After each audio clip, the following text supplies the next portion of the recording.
Hey guys and gals, Never here from Drakewing Gaming. It's me on Twitter, the Gaming Dragon. Today I'm coming back at you, another Let's Play episode of Rain Check. So yeah, let's go ahead and jump right back into it, shall we? Alarm chain, you were up, and let's go. Alright. Nothing's been okay since I got here. I'm fine. That's what I wanted to say, but all I can manage is a weak whimper. Despite my efforts, tears start rolling down my face. I feel completely lost and overwhelmed, staring at nothing in particular. God, look what you did! He's crying now! Let me take over! The fox sits backwards on the chair and faces me. Don't worry, Theodore, was it? Rhou and I will investigate this for you. You can rest easy. We'll make sure you're safe. And by we, I mean Rhou will. What? Rhou, not Rhou. We never agreed to this. We can't babysit him. He's a liability. No, he's an asset. I'll call Andrew later and let him know we have a potential lead with a civilian. You know what to do. Besides, you should show some compassion for once. You're one to talk. The wolf lets out a deep and extended sigh. Fine. Great. I also just looked up the address, and it looks like it's on the edge of the city near the power plants. I'll do more research later, but until then, don't let him out of your sight. You remember the last time we had... Yes, I remember. Rhou cuts off Javier, catching the fox off guard. Okay, well, in any case... Theodore, do you mind if I take your phone to do some message tracing? I extend my phone towards him, avoiding eye contact as he takes it from my outstretched paw. Javier turns to Rhou as he makes his way towards the door.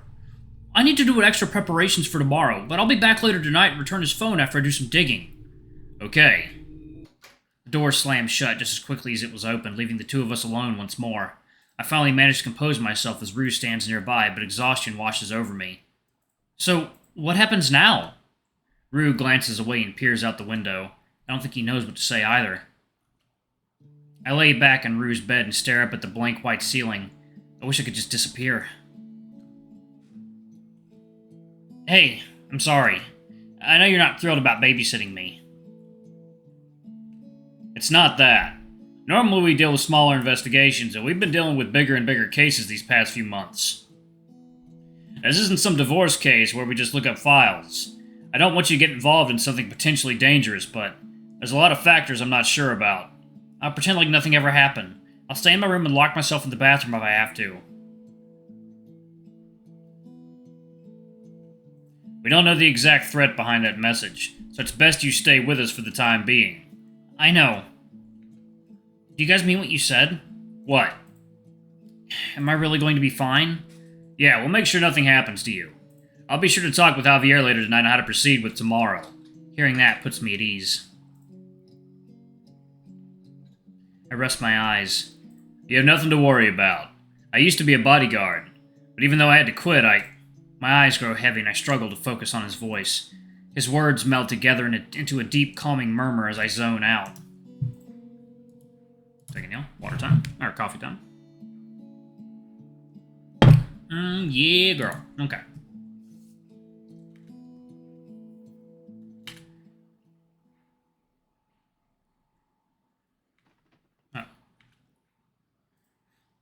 Not too loud. Sleeping. Oops. Tomorrow will... Absolutely not. What if he... I can do it instead. God, it's late.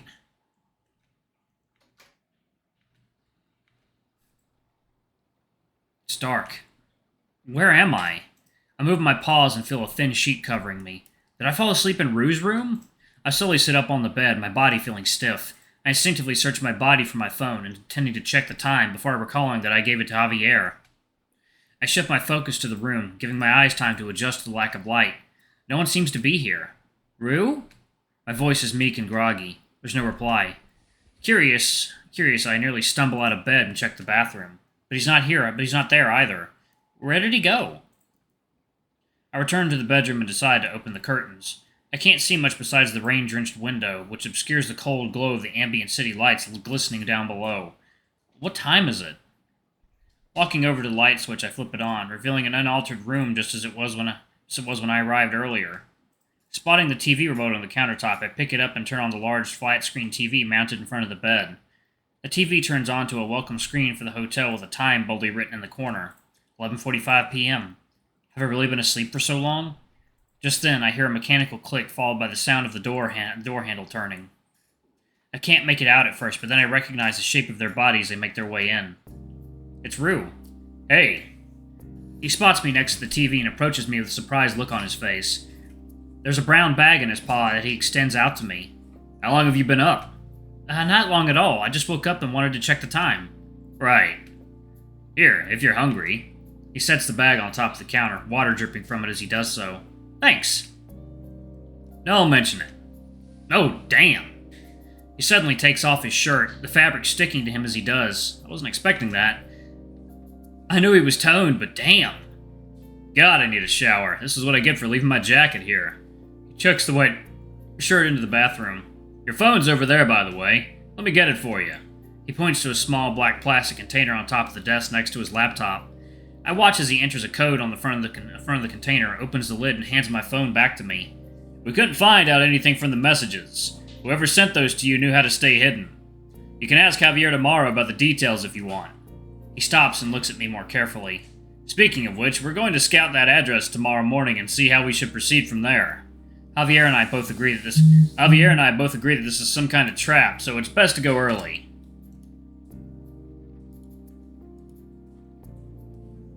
There you go.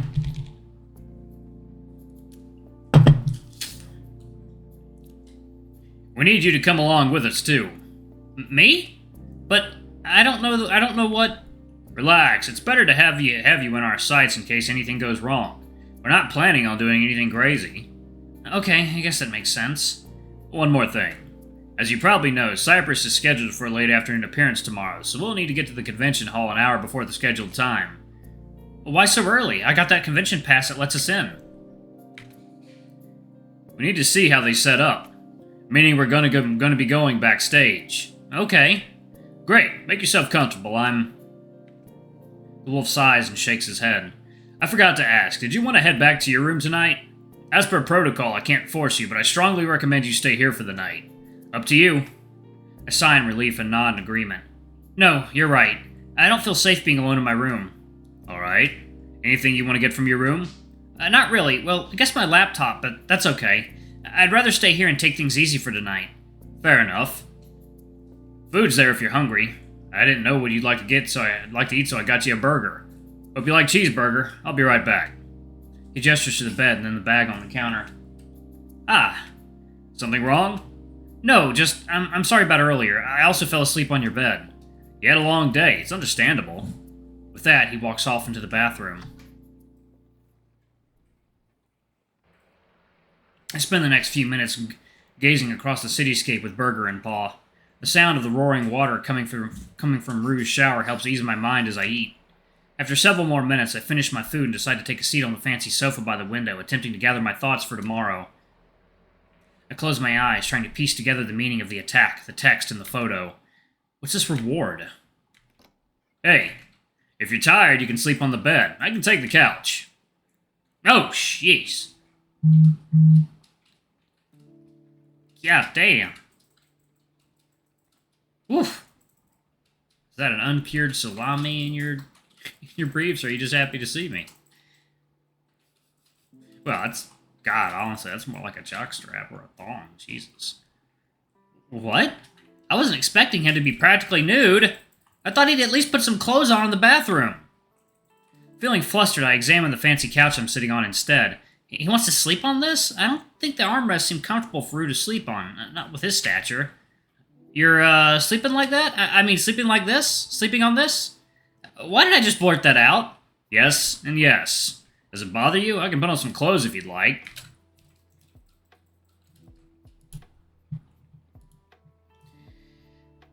It's fine. I was just curious. I need to come up with a reasonable excuse. I thought you might be cold. Me? Never. My fur is thick and dense. It's the same as yours. Ah, right. I hear Rhou pulling something out of the mini-fridge as I stare aimlessly at the couch I'm on. Moments go by before I decide to speak up once again. Oh, that's nice. Say, I've been thinking about tomorrow. Lay it on me.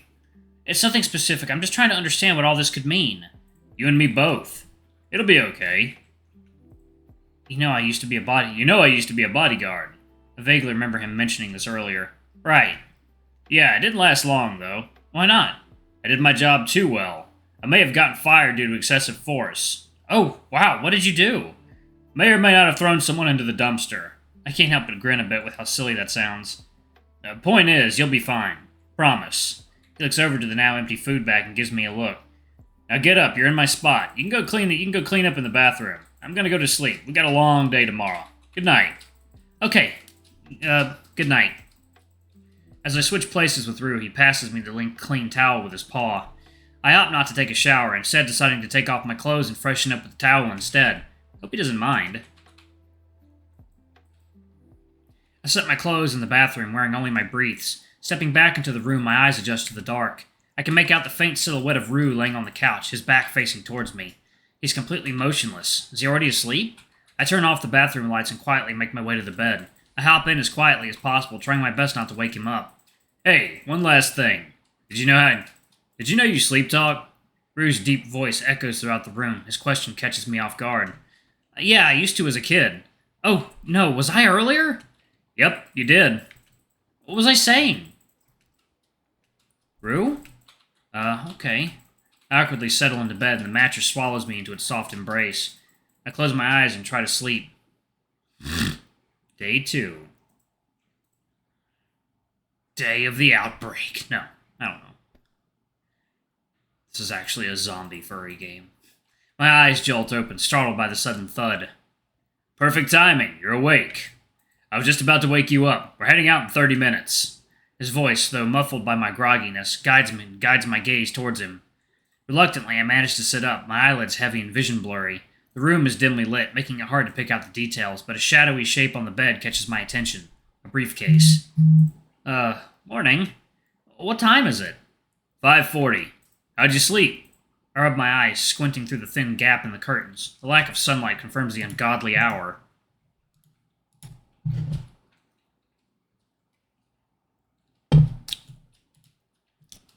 Okay, I guess. As my eyes adjust, I stare at Rhou. He's wearing some kind of overcoat. What's with the coat? Aren't you hot in that? I wear it when I'm out for investigations. It helps me stay hidden. He tugs on the collar of his shirt and fixes his tie. I'm only mildly warm. Not the worst thing ever. I see. What about the tie? What about it? Don't you think it's a bit over the top for an investigation? No.